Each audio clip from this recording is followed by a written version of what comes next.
mariyaan madaxweyne Mustafa Cumar ayay toddobaadyo ku qaadatay wadatashi ula lahaa qaybaha kala gedisan ee bulshada deegaanadaasi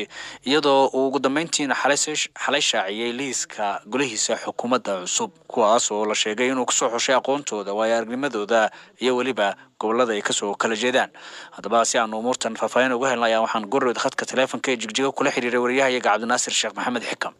أكثر كلنا عن عادي هين أيها حلسوية علي حبناها بارلمان كدولة ديان كصوماليدا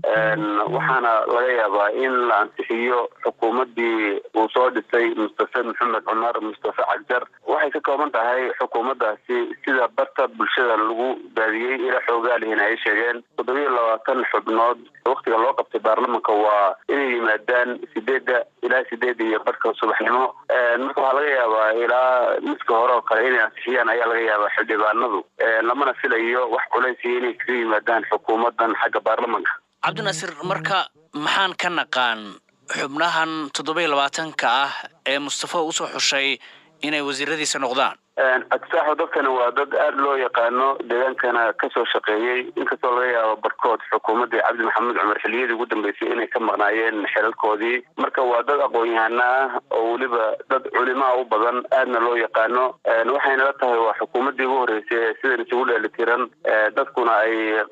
ilaa xalay intii maaragtay ay wada arkeen dadku wada arkeen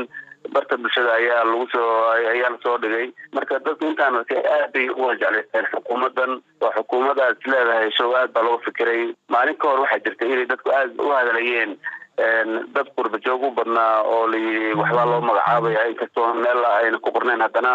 dadku ma hadal yareen marka waxaad moodaysaa inay ku qanacsaneen tiin maalmaha dhaweyd la sheegayay laakiin